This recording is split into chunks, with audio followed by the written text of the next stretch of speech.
Muhammadin ibni Abdullah wa ala alihi wa sahbihi wa man walah wa man tabi'ahum ila yaumiddin wa tabi'ahum bi ihsanin ila yaumiddin.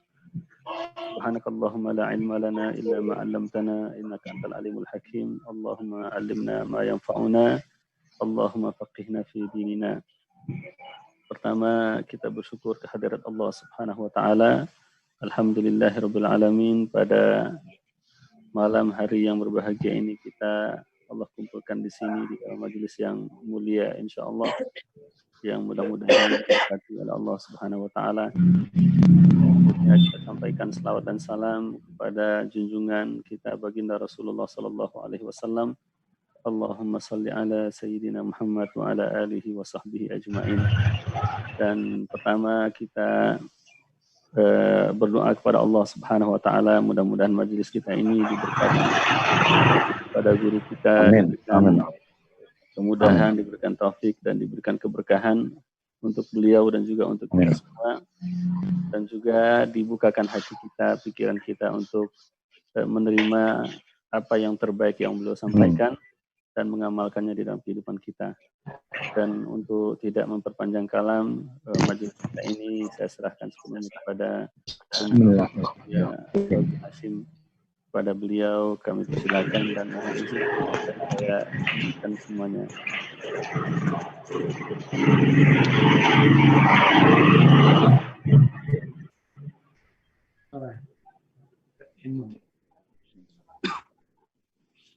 Assalamualaikum warahmatullahi wabarakatuh. Waalaikumsalam. Waalaikumsalam.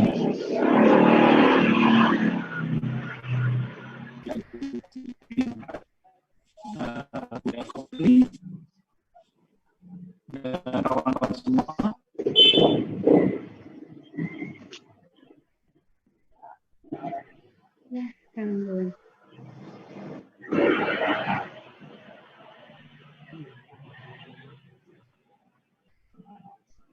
mulai kitab saya tidak tahu apakah Buya Kopri ada file yang kemarin yang mungkin bisa ditampilkan. Ada ya. Jika bisa ditampilkan, nanti kita akan jelaskan ya. Baik,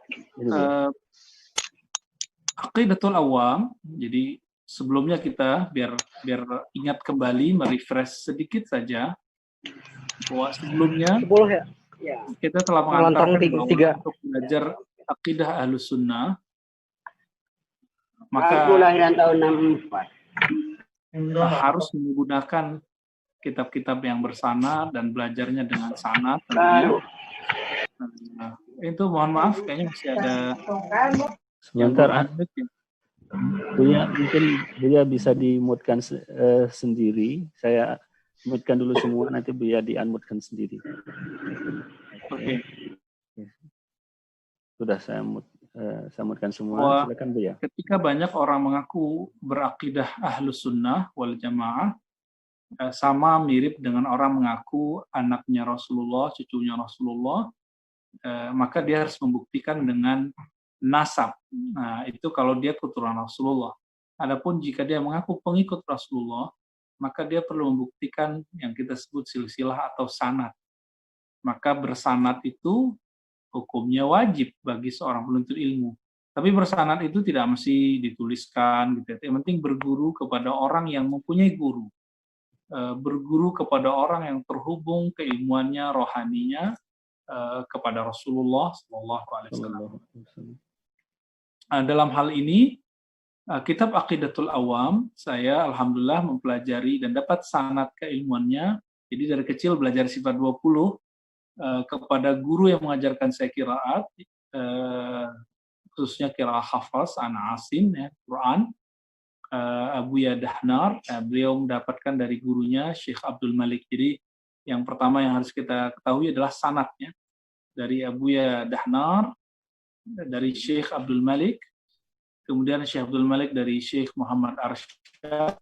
Syekh Muhammad Arsyad mengambil dari ayahandanya namanya Abdurrahman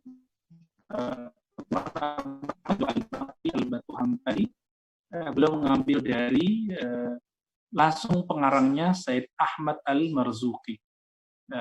Beliau Syekh Abdurrahman ini berumur 150 tahun ketika wafat.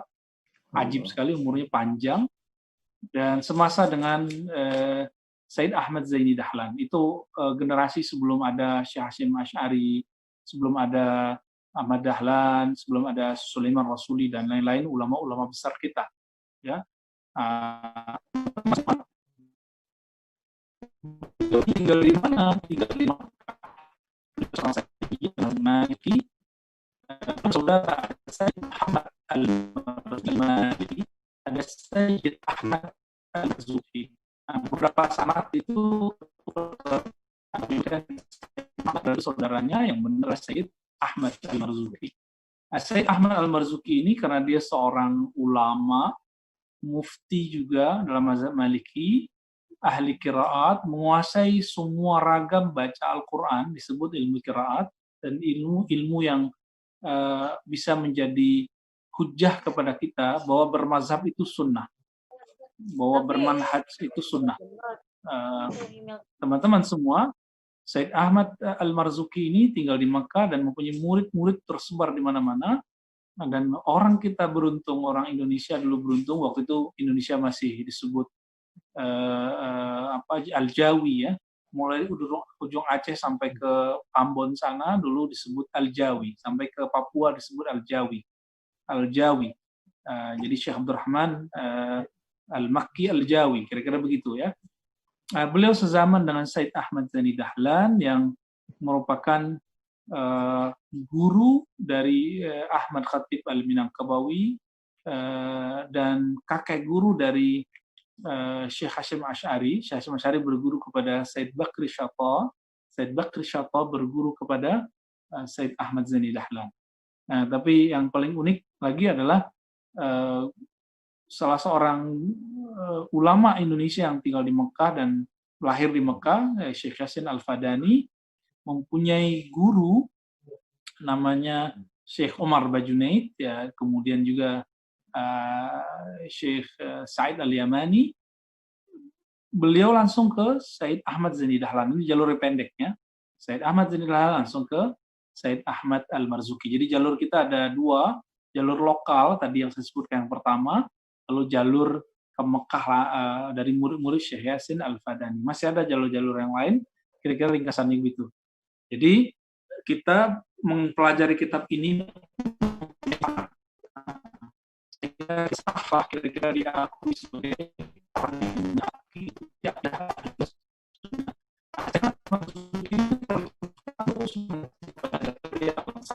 Zakaria Al-Ansari langsung pada nanti pada generasi-generasi setelahnya, baru kemudian kepada imam-imam generasi-generasi awal, baru sampai ke Rasulullah. Jadi kalau kita bacakan waktu kita tentu habisnya.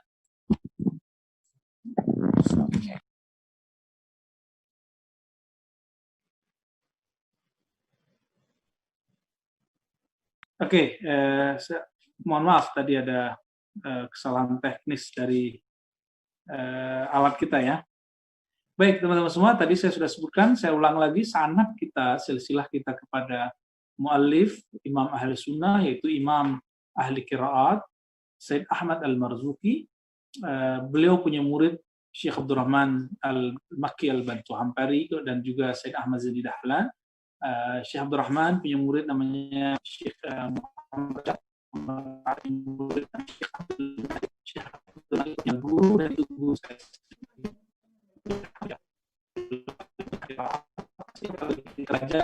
Beliau mengulang sifat 20. Jadi kitab inilah nanti yang akan memperkenalkan kepada apa yang disebut sifat 20. Teman-teman semua, ini kajian ini dulu orang belajarnya di Mekah. Orangnya belajar dulu di Mekah. Belajar di Madinah, belajar di Kairo, belajar di Yaman, belajar di Suriah, belajar sifat 20. Cuma sayang hari ini, kalau belajar sifat 20 dianggap, oh ini bukan lulusan Madinah. Gitu. Lulusan Madinah, ngajinya, akidahnya dibagi jadi 3. Nah, kita nggak mau terlibat dengan semacam stigma-stigma begitu, tapi kita ingin jelaskan bahwa Kitab ini dikarang oleh ulama yang tinggal di Mekah dulu, yaitu Said Ahmad Al-Marzuki. Baik, kita langsung masuk ya. Sebelum masuk ada satu hal, ini mubasyarat, disebut mubasyarat, kabar gembira dari Allah SWT.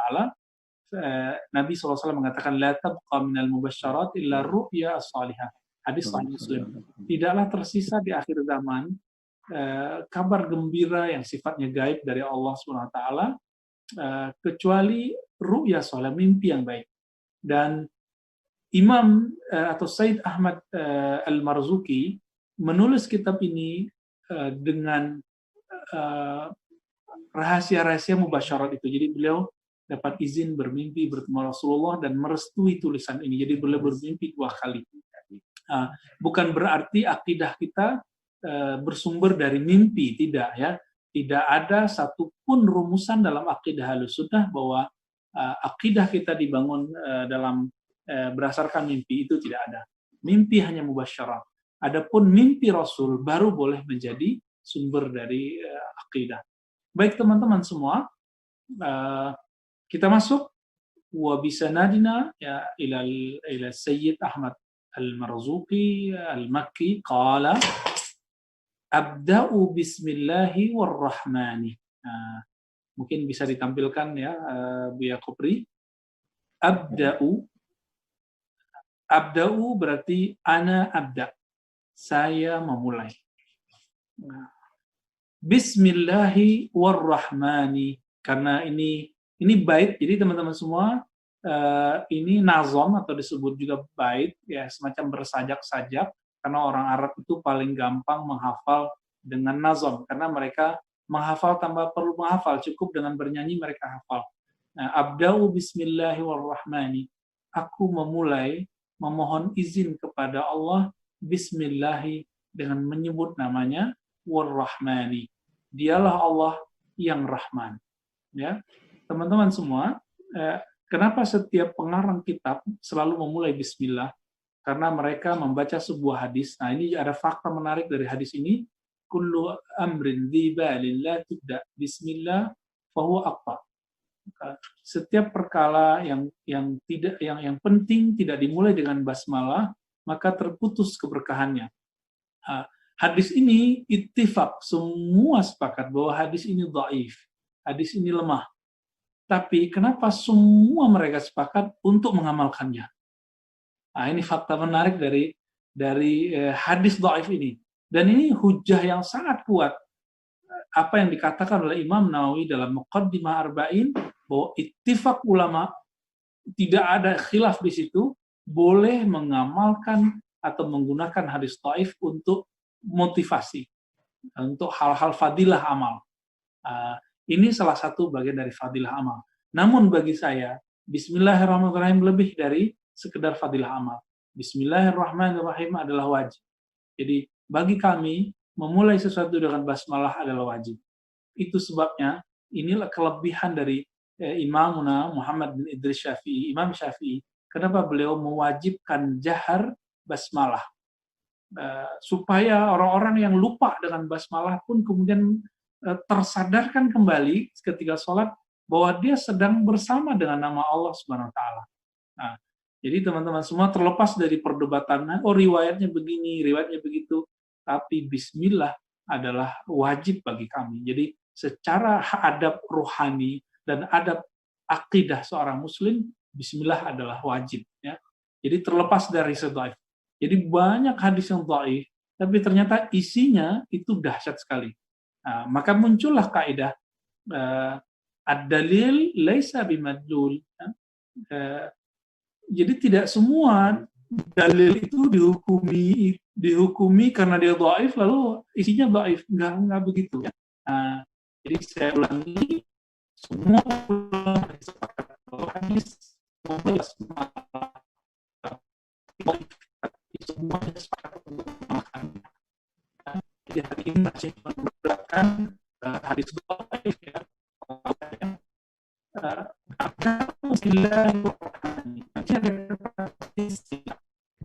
Bismi, kalimat dalam bahasa Arab itu dahsyat sekali, bahkan ilmu-ilmu kerohanian itu dimulai dari kalimat ba, dari lafaz ba atau kata huruf ba dan titik di bawahnya. Namun saya tidak akan bahas itu, ilmu huruf dan ilmu qadru.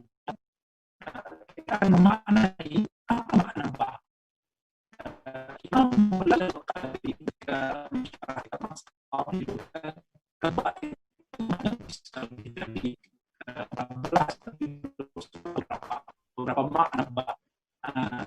Dan di sini bisa kita artikan ba itu dua minimal. Sesuai dengan kalimat pembukanya, abda'u, aku memulai, bismillahi.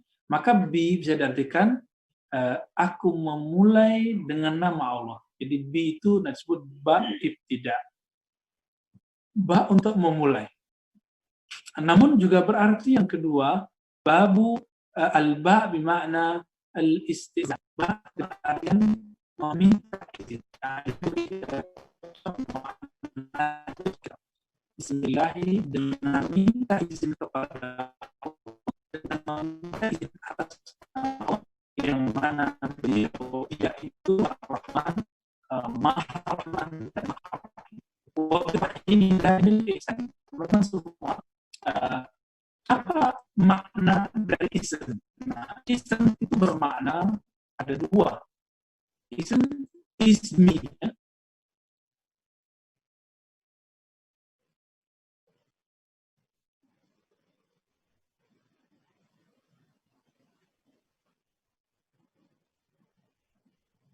Oke.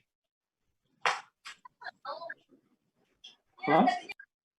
Bagus, Bu ya. Sekarang bagus. Oke, baik. Kalimat isim dalam bahasa artinya ada makna. Kita katakan dengan tanda-tanda dari Allah Subhanahu wa taala. Ada juga bermakna al-wasm, ya. Tadi al-wasm, alamah, ya. Kemudian juga berarti al-ulu, sumu. Apa itu sumu artinya? Dengan ketukunan Allah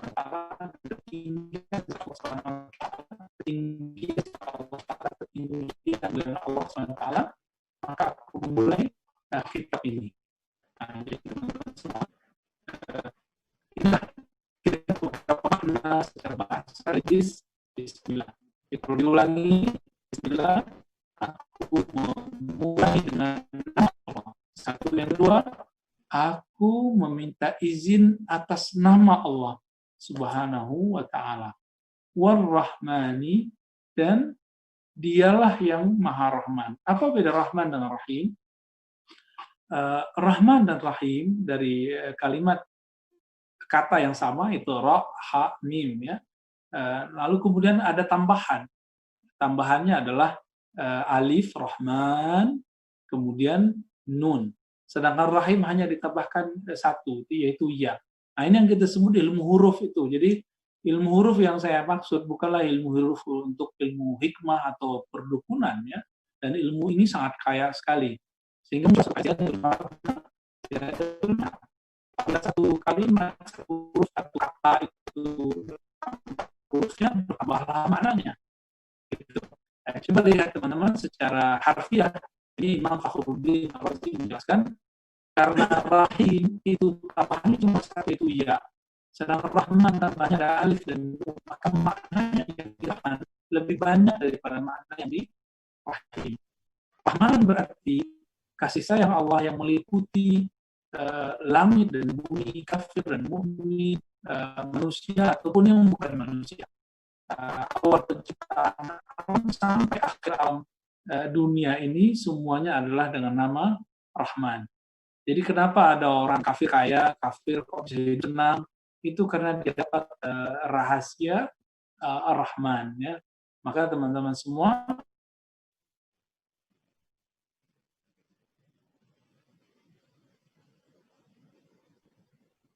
saya kasih ya pun dulu, ya.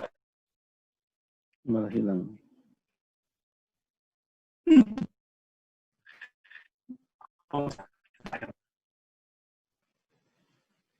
Malah hilang, ya.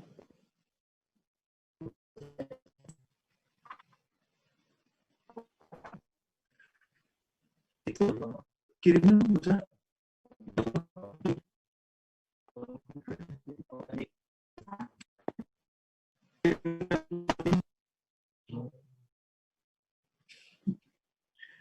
Salah, ngerepotin Musa ya.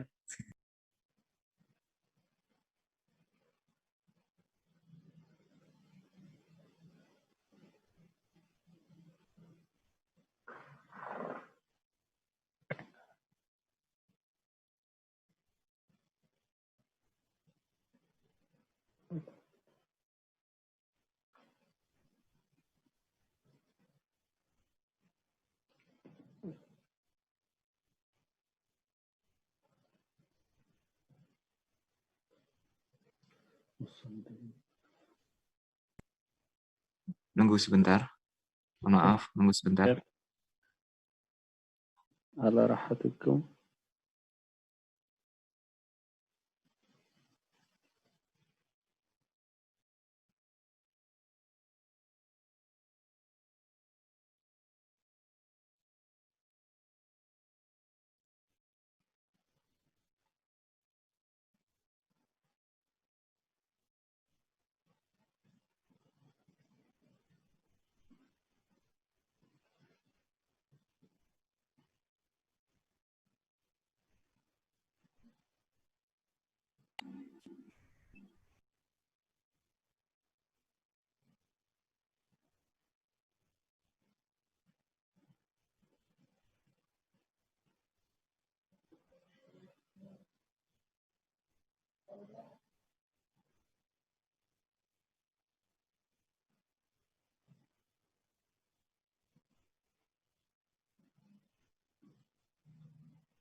Iya, enak banget.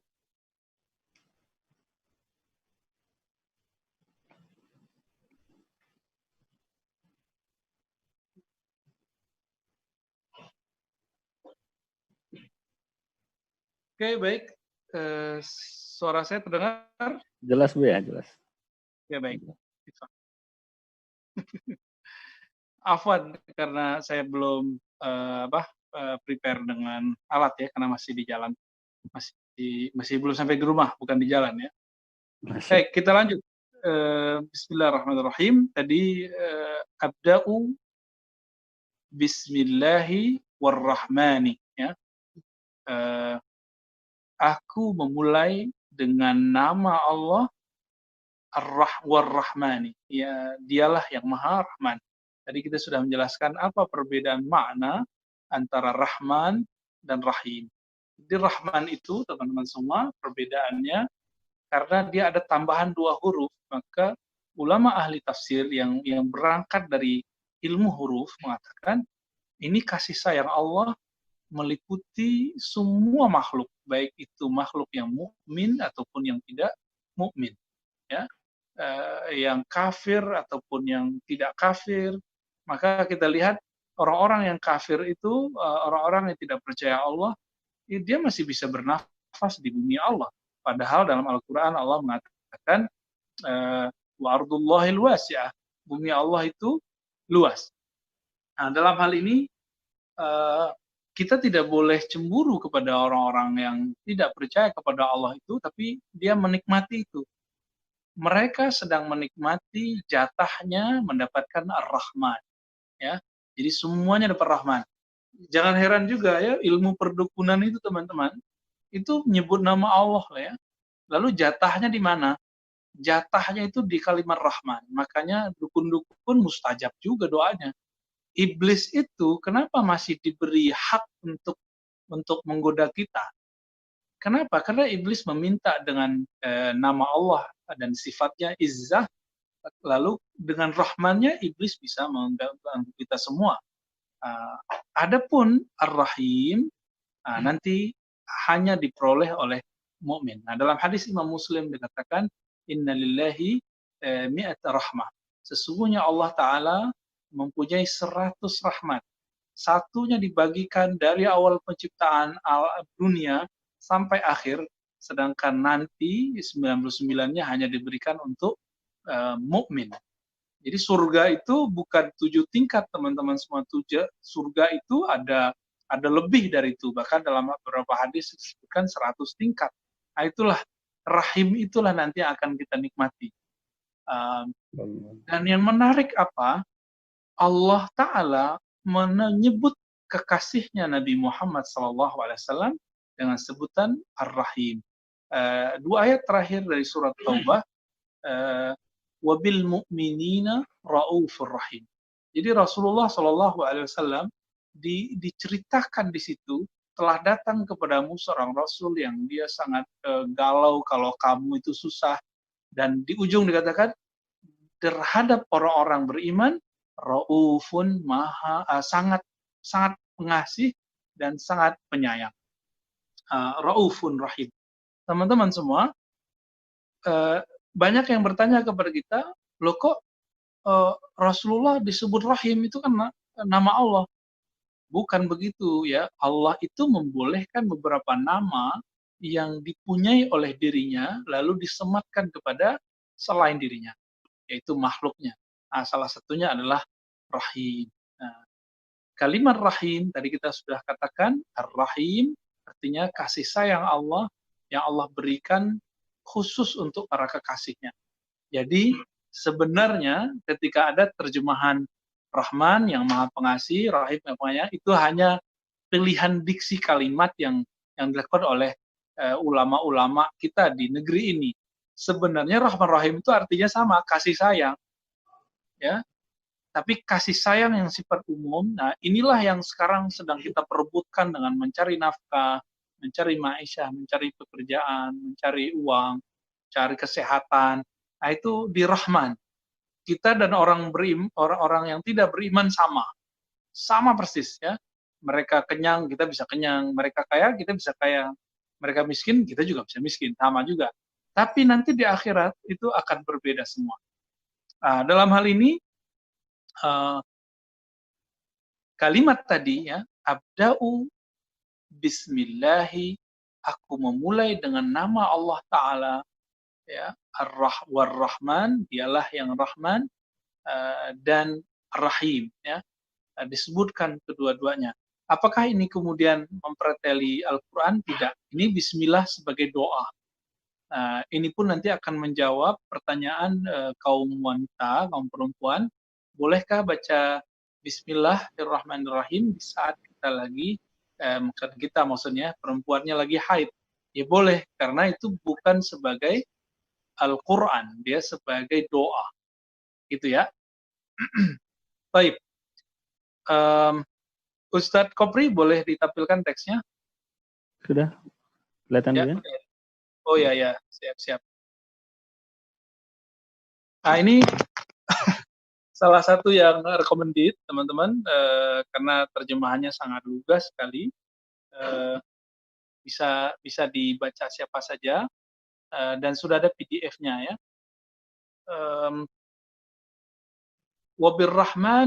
Wabirrahimi daimil ihsani, ya. Dan dengan rahim, dengan sifatnya yang rahim, dengan namanya yang rahim, daimil ihsani, ihsannya berlanjut. Apa beda ihsan dengan yang lain? Ihsan itu adalah pemberian yang berlebih. Ya. Kata ihsan di sini kembali ke makna secara harfiah, lugatan. Dia bukan makna yang telah didefinisikan Nabi dalam hadis Imam Muslim. Al-ihsan an ta'budallah ka'annaka tarah. Ya, ihsan itu ibadah seakan-akan memandang Allah Subhanahu wa taala. Ini ihsan yang disebut dalam Al-Qur'an ya. Wasainal insana biwalidayhi ihsana, mirip-mirip lah maknanya. Kita lanjut biar tidak membawa waktu di muqaddimah. Falhamdulillahil qadimil awwali. Maka alhamdulillah segala puji bagi Allah yang qadim al-awwal, ya. Yang qadim dan awal. Teman-teman semua, inilah pembeda Ahlus Sunnah bersanad dengan tidak bersanad. Salah satu pembedanya apa? Dalam akidah Ahlus Sunnah yang bersanad, Al-Qadim adalah salah satu dari nama dan Qidam adalah sifatnya. Ya, Qidam adalah sifatnya. Berbeda dengan ahlus sunnah yang mereka tidak bersanad, mereka malah menolak kalimat lafaz qadim sebagai sifat Allah Subhanahu wa taala. Jadi ketika kita belajar Allah wujud dan baqa ya, begitu juga ketika Imam Salafus Saleh, Imam Tahawi mengatakan Allah qadimun bila tidak, apa yang terjadi dengan tidak sopannya seorang syekh ya yang mengaku mengikuti manhaj ulama salaf tapi mengatakan apa? Oh, ini tidak dikenal oleh ulama salaf. Saya tidak usah sebut nama imamnya, nanti khawatir banyak yang tersinggung ya. Lalu faktanya bagaimana teman-teman semua? Al-Qadim adalah salah satu dari nama Allah Ta'ala dan sifatnya adalah qidam. Dan itu dihafalkan dalam sifat 20. Adapun hadisnya, betul, di riwayat Imam Al-Hakim dan muridnya Al-Baihaqi, hadis Asma'ul Husna itu kan ada berapa versi. Betul hadis dhaif. Nah, bukan hadis dhaif itu kemudian yang kita pakai, tapi ijma'nya ulama Ahlus Sunnah di zaman itu menerima kalimat qadim. Nah, apa arti qadim?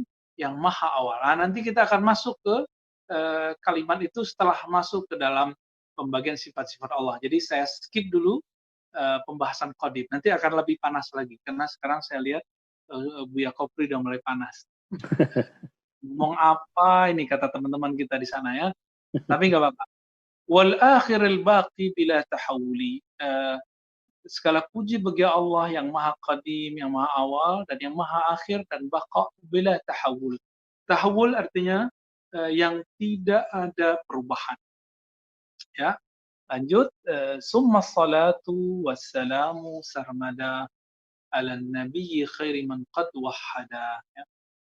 Lalu setelah bismillah, alhamdulillah, lalu kita menyampaikan salawat dan salam sarmada. Apa arti sarmada? Sarmada teman-teman artinya yang kekal.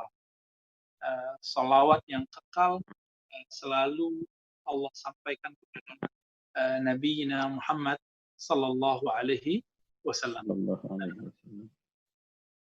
Ala nabiyyi khairi man qad wahhada.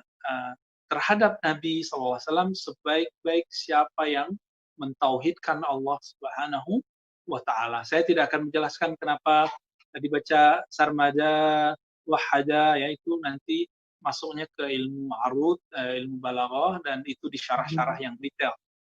Ya, lanjut.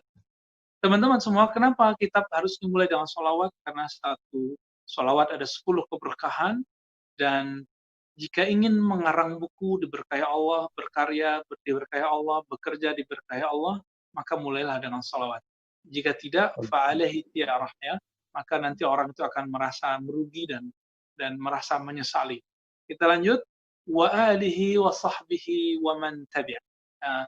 Apa maknanya? Dan keluarganya, sahabat-sahabatnya, sahbih jamak ya, sahabat-sahabatnya, wa man tabi'at. Nah, inilah pembeda antara akidah Ahlus Sunnah yang bersanad tentunya, baik yang bersanad atau tidak bersanad sama di sini ya, dengan kelompok yang disebut Syiah.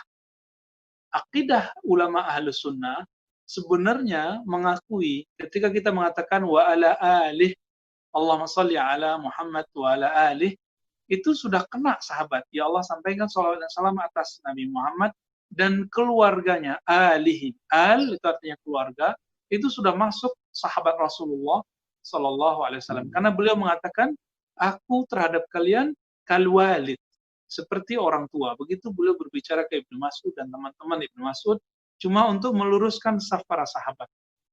Jadi Nabi itu adalah keluarga, ayah dari para sahabat gitu. Wasahbih. Namun kenapa disebut wasahbih? Untuk membedakan, ya, jadi pembeda abadi antara Ahlus Sunnah dengan Syiah ketika kita mencintai para sahabat. Meskipun sahabat itu bertengkar sesama mereka, itu urusan mereka. Contohnya Sayyidina Ali bertengkar dengan Sayyidatuna Aisyah. Sayyidina Abu Bakar tidak baikan dengan Fatimah. Misalnya, Sayyidina Ali sedikit kurang enakan dengan Sayyidina Umar, apalagi dengan Muawiyah. hal itu hal yang biasa, itu sifat manusiawinya. Ya. Nah, mereka kadang melupakan bahwa ada sisi manusiawi dari sahabat-sahabat Rasulullah SAW. Sallallahu alaihi Maka, wasallam. dan kalimat yang paling menarik lagi di ujung, ternyata sholawat dan salam itu boleh kepada selain Nabi, sahabat, dan keluarga, yaitu pengikut. Pengikut waman tabi'. Waw di situ dia atof, dia kemudian mengikuti hukum salat dan salam, sholawat dan salam. Jadi boleh semoga sholawat dan salam tercurahkan kepada Nabi, keluarganya, sahabatnya, dan juga tercurahkan kepada pengikutnya. Jika saya mengikuti guru saya punya guru, gurunya terus terhubung kepada tabi'in, sahabat, maka saya masuk ke dalam itu. Ya, maka nanti teman-teman di ujung nazam ini, kitab ini, di situ ada kabar gembira bagi orang yang mempelajari kitab ini. Ya, karena akidah yang ada dalam kitab ini betul-betul sesuai dengan akidah yang diajarkan oleh Nabi, para sahabat, dan tabi'in. Insya Allah kita tidak boleh memastikan diri kita benar. Insya Allah kita sedang berusaha untuk menjalani itu. Semoga Allah meridhoi, Rasulullah menerima dan merestui. Amin. Lanjut, sabila dinil haqqi ghaira mubtadi'.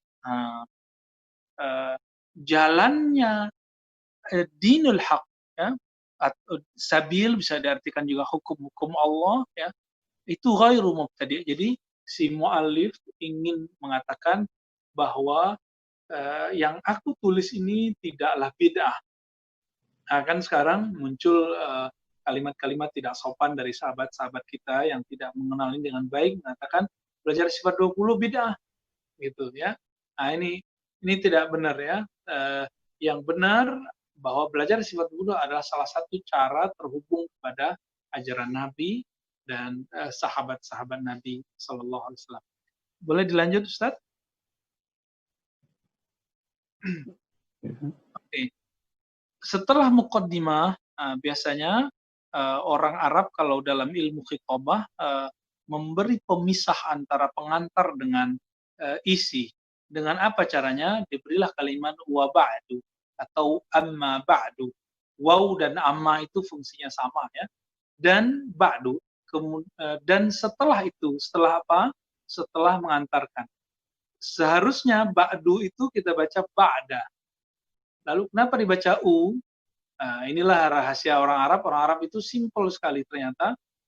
Ketika dahu wa ba'dahu, hu-nya nggak dibaca, maka dia dihormatilah hu itu dengan lambang dhammah. Ya, gitulah kira-kira bahasa lugasnya. Kalau bahasa nahu beda lagi, ya. Saya nggak mau membawa istilah nahu sorof, nanti kita sama-sama pusing. Fa'alam biwujubil ma'rifati min wajibin lillahi 20 sifah. Min wajibin lillahi 20 sifah. Oke, teman-teman, apa kata beliau? Fa'alam, maka ketahuilah. Ya. Apa yang beliau katakan ketahuilah? Biwujubil ma'rifah.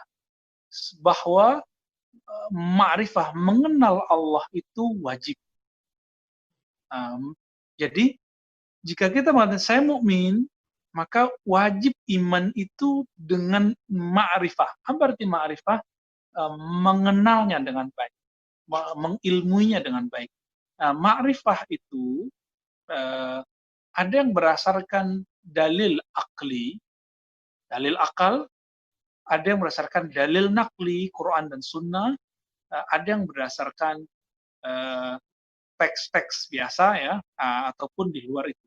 Maka muncullah hukum, teman-teman. Jadi dalam akidah Ahlussunnah ada hukum namanya hukum akli. Ada hukum nakli, lalu ada hukum adi. Nah, ini perlu dipelajari sebelumnya. Hukum akli ini bukan berarti kita sama dengan Mu'tazilah yang mendewakan akal, tidak. Hukum akli itu nanti jadi rumusan bagaimana Allah mengapresiasi akal. Akal itu tugasnya menerima, menolak, atau antara menerima dan menolak. Isbat nafi. Ya. Maka yang diterima oleh akal disebut wajib akli. Yang ditolak oleh akal disebut dengan mustahil akli. Contoh, pencipta tidak ada yang menciptakan langit dan bumi, begitu. Jadi saya ketemu seseorang, dia ateis, dia mengatakan, oh alam ini tercipta dengan sendirinya. Nah, kita kasih pertanyaan, kamu punya handphone nggak? Ya, handphonemu mungkin nggak dia terjadi sendiri, dia buat sendiri dirinya. Ini apa akli-aklian sederhana. Pasti dia mengatakan, oh nggak mungkin, ente bodoh. Ini kan ada produksinya, ada perusahaannya, ada pabriknya, ada pekerjanya, ada mesinnya. Teman-teman, jika handphone yang canggih itu, buku, pulpen, semuanya ada yang buat, masa alam sebesar ini nggak ada yang buat? Maka akal mengatakan, oh mustahil, jika alam semesta ini tidak ada yang buat. Nah, gitu. Jadi, itu latihan-latihan dari akli. Siapa yang menyanjurkan untuk menggunakan akli ini? Itu Imam ahli hadis sendiri, yaitu Imam Al-Hafiz Ibnul Jauzi. Imam Ibnul Jauzi mengatakan, wajib seorang ayah ibu memulai mengajarkan hal ini secara sederhana kepada anak-anaknya. Jadi kalau kita punya anak, kita jangan dikasih ayat Quran dan Sunnah, dia nggak ngerti. Jadi kenapa pembahasan akidah Ahlussunnah itu dimulai selalu dengan wajib akli, mustahil akli? Karena orang sebelum dia mengerti Quran dan Sunnah, dia udah pakai akal duluan. Nah, nanti di-guiden lah si akal itu untuk memahami hukum nakli dari Allah SWT. Jadi bagi Ahlussunnah, akal bukanlah sumber sebenarnya, tapi dijadikan alat untuk memahami ayat-ayat Allah SWT. Jadi tugasnya apa? Menerima, menolak. Yang diterima wajib, yang ditolak disebut mustahil. Yang bisa diterima, bisa ditolak disebut dengan jaiz akli. Ya. Teman-teman, ini contoh. Api itu membakar. Nah, itu hukum akli atau bukan? Mungkin bagi teman-teman eksak, iya, bahwa api itu membakar, itu hukum akli. Ternyata tidak. Dalam akidah Ahlussunnah, lebih canggih lagi, sumber akidah kita kan Quran. Di dalam Al-Quran dikatakan apa? Nabiullah Ibrahim tidak terbakar ketika dibakar oleh Namrud. Turunlah ayat, ya, kuni bardan wa salam. Ya nar kuni bardan wa salam. Hai api, jadilah kamu dingin dan selamat pada Nabi Ibrahim alaihissalam. Maksudnya apa? Mungkinkah Al-Quran? Coba teman-teman pikirkan. Mungkinkah Al-Quran berbicara hal-hal yang irasional, yang nggak masuk akal, yang ditolak oleh akal? Mungkin nggak? Yang bilang mungkin kafir. Kafir, kontan. Terus gimana dong? Maka akal kita harus di-upgrade, dikembangkan sesuai dengan informasi yang sudah jelas dari Al-Quran itu. Dikatakan di situ bahwa api itu ternyata diperintah oleh Allah Subhanahu wa Ta'ala untuk membakar atau tidak membakar. Gitu. Jadi kalau Allah tidak perintahkan dia membakar, dia tidak membakar. Jadi setiap hari berapa banyak perintah Allah itu kepada semua api di dunia, dan dia membakar sehingga kita bisa makan dan minum. Nah, jadi api membakar itu masuk ke hukum mana? Itu disebut dengan hukum adi, hukum alam, kira-kira begitulah ya. Hukum alam, api membakar, air menenggelamkan, bla bla bla. Nah itu. Tidak semua hukum yang wajib secara hukum alam itu wajib secara akli. Kenapa? Akal itu nanti standarnya adalah Al-Quran. Nah, bukan Al-Quran, standarnya akal, bukan, jangan dibalik. Nah, kalau yang akal kemudian menyitir Al-Quran, ya bukan Ahlussunnah lagi.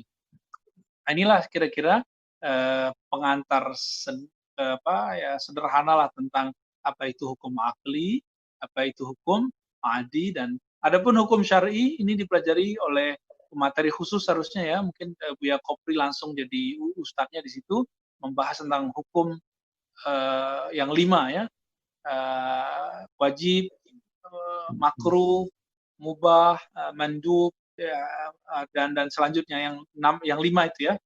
Baik, kita lanjut. Kalau dalam ilmu akidah, jadi yang disebut wajib di situ adalah wajib aklan, ya. Wajib secara akli. Ya. Jadi jangan salah nanti kemudian mengatakan, oh akidah Ahlussunnah yang diajarkan Ar-Razi itu bukan Ahlussunnah, itu aklaniyun, Mu'tazilah. Nah, ini nggak paham ya. Ini di luar sana banyak orang yang nggak sabar, Kita ditanya tentang ilmu apa, kita jawab apa adanya, nanti kita dituduh ikut ulama apa gitu. Enggak sabaran. Ya. Beberapa waktu yang lalu saya ditanya tentang ilmu huruf, ya. Ya kita jelaskan ilmu huruf itu apa. Dikira kita kemudian jadi pengikut Al-Buni.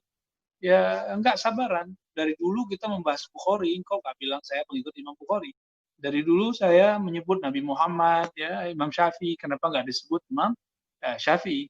Ini jadi orang-orang nggak sabaran ini emang susah kita ngobrol. Ya. Lanjut. Min wajibin lillahi ta'ala, ya, kalau dalam hati kita boleh, asyirina sifat. Nah, ini kata kunci. Ini jawaban teman-teman semua, dan ini mungkin juga kalau bisa dilanjut, kalau enggak sampai di situ. Ada orang bertanya, Ustadz, kok akidah Ahlussunnah Asy'ari cuma meyakini 20 sifat? Nah, 20 sifat, nanti yang ada Asmaul Husna, mirip Asmaul Husna dengan sigat fa'il itu cuma 7. Sehingga muncullah orang-orang yang mohon maaf la ilma lahu bihadzal fan. Dia enggak mengerti sedikit pun ilmu ini, lalu menuduh Imam Asy'ari dan Asy'ariyah bahwa kita Ahlussunnah Asy'ari hanya meyakini 7 sifat, 7 asma. Ini enggak nyambung ya. Dengan pedenya mereka mengatakan, oh Asy'ariyah itu sesat. Bukan Ahlussunnah. Kenapa? Asma dan sifat yang dipercaya cuma 7. Betapa anehnya orang-orang seperti ini yang hanya mendengar selentingan lalu kemudian langsung menyimpulkan, ya.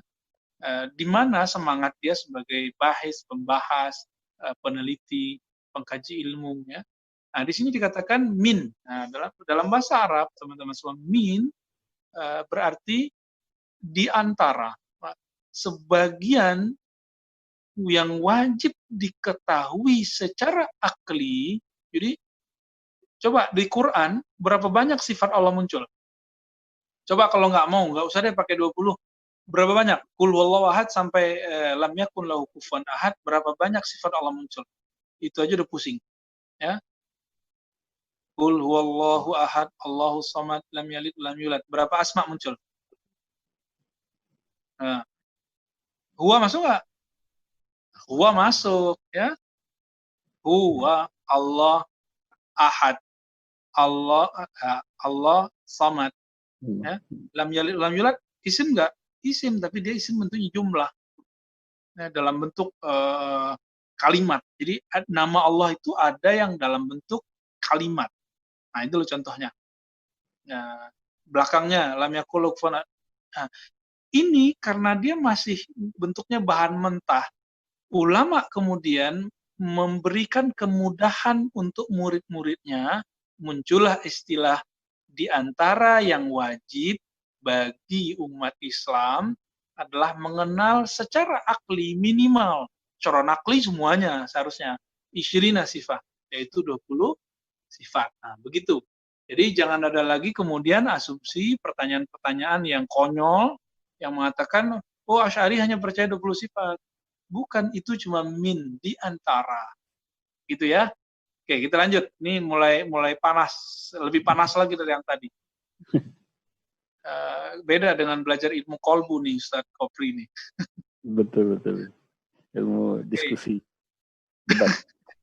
Apa udah dulu nih? Udah dulu deh. Udah dulu. Gue belum di rumah ya. Ya, kasihan. Maksudnya kalau mau langsung diskusi 1, 2, 3 pertanyaan, saya tanggapin. Semangat tim. Ya, tafadhal.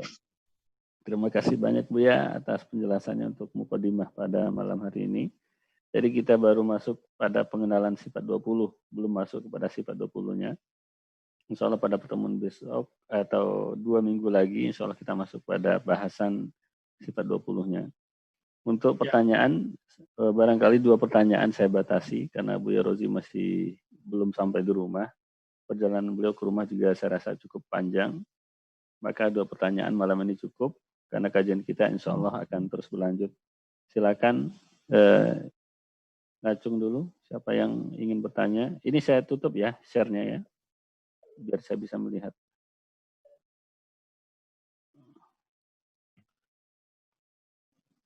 Silakan kalau ada yang ingin bertanya. Silakan dihidupkan sendiri. Assalamualaikum warahmatullahi wabarakatuh, Buya. Waalaikumsalam warahmatullahi wabarakatuh. Kedengaran Buya suaranya ya? Oke, Ustaz, lanjut, Ustaz. Setelah ini, mohon maaf, setelah ini Bapak Aulia bil Al-Lafa, habis itu selesai. Silakan Ustaz Muhtaram. Ya, alhamdulillah. Buya Roji sehat, Buya? Alhamdulillah sehat, Pak. Mungkin Buya, saya ingin sedikit bertanya mengenai soal akal tadi. Kita lihat ini lagi-lagi ngomongin soal saudara kita sebelah ini kan yang suka bikin meme-meme itu. Banyak sekali meme mereka itu yang salah satunya yang viral itu mengenai akal. Apakah akalmu akan kau sandingkan dengan perkataan Allah dan Rasulnya seperti itu? Maka letakkan akalmu jika berhadapan dengan qala Allah dan qala Rasul. Nah itu bagaimana kita menyikapi itu, Bu ya, dan bagaimana tip-tip kita dalam artian kita memberi pemahaman seperti itu kepada saudara-saudara kita lain yang terkena pemahaman mereka itu, biar mereka sadar bagaimana cara meletakkan akal dalam posisi yang seharusnya. Mungkin itu aja, Bu ya. Jazakallah khairan katsiran. Baik. Akidah Ahlussunnah menempatkan akal sebagai alat untuk memahami Al-Quran dan Sunnah, bukan sebagai sumber. Nah, ini pembeda antara Ahlussunnah dan ya. Jadi ketika ada yang mengatakan bahwa kalau akalmu berhadapan dengan Al-Quran, maka nggak usah disandingkan, bukan begitu. Ya, bukan begitu. Al-Quran itu, coba lihat di dalam Al-Quran sendiri, bahkan hanya Al-Quran yang memberi porsi itu, salah satu kitab suci, bahkan satu-satunya kitab suci di dunia yang memberikan porsi untuk akal lebih besar. Coba dilihat kalimat kolbu, lalu yatafakkarun, lalu kemudian ulil albab, yaqilun, afala yaqilun, afala ta'qilun. Itu banyak sekali, sangat banyak. Artinya Al-Quran nyuruh kita berpikir, dan berpikir itu adalah salah satu instrumen dari kolbu. Qulubun yaqiluna biha, kolbu yang berakal dengannya. Justru kalau nggak dipakai akal, berarti bertentangan dengan Al-Quran. Jadi kalau ada orang pakai akal, pasti dia sesuai dengan Quran dan Sunnah. Itu pasti. Jadi kalau ada orang yang mencoba membenturkan Al-Quran dengan Sunnah, berarti dia belum paham Al-Quran dan Sunnah. Jadi orang-orang yang mengatakan Al-Quran, akal tidak boleh disandingkan dengan Al-Quran, ini kalimatnya berasal dari deskripsi yang tidak benar tentang akal. Jadi dia berpikir akal itu jahat, akal itu musuh Allah, akal itu iblis, kan gitu jadinya. Nah, tidak benar seperti itu. Yang benar adalah akal itu instrumen yang disuruh oleh Allah Ta'ala untuk digunakan. Maka ulama kita merumuskan akal yang mana, muncullah nanti hukum akli itu. Jadi ini rumusan sudah sangat panjang, dan ini diterima oleh ulama Ahlussunnah, Imam Baihaqi, Imam Nawawi, bahkan Imam Nawawi menyebut inilah manhaj Ahlul Hadis wa Sunnah. Ya, ketika beliau membahas tentang Imam Al-Sifaraini, membahas tentang Imam Ibnu Furuq dan Al-Baqillani, beliau mengatakan tiga imam ini adalah imam-imam yang bergerak, berjalan, berjuang dalam mengembangkan akidah ahli hadis dan sunnah. Gitu. Jadi poin saya sederhana, jika kita menggunakan akal, pasti sesuai dengan Quran dan Sunnah. Tapi kalau orang sudah mulai akalnya taruh di dengkul, maka dia akan memusuhi akalnya, dan dia akan menindas akalnya. Jadi nggak boleh dipisah. Itu emang satu dah, ya, udah satu jalan dia. Begitu kira-kira Ustaz. Coba tadi Ustaz Muhtaram. Ustaz Muhtaram. Lanjut. Sekarang satu lagi, Bu ya, dari Aulia bil Al-Lafa. Bismillahirrahmanirrahim. Jazakallah atas ilmunya, Bu ya. Dan mudah-mudahan Allah merahmati Ustadz beserta keluarga. Mohon maaf Ustadz disebut. Izin bertanya Ustadz, mudah-mudahan tidak memberatkan pertanyaan saya. Pertanyaannya tentang definisi iman yang meyakini dalam hati, dilafalkan dengan lisan dan diamalkan dengan perbuatan. Apakah benar definisi iman menurut akidah Asy'ariyah itu meyakini dengan hati usul, dengan hatinya usul, lisan dan amalnya itu furu'? Jika benar, bagaimana penjelasannya ya? Jazakumullah khairan Buya, Ustadz, atas kesempatannya. Mudah-mudahan Allah merahmati Ustadz dan Buya beserta keluarga. Amin.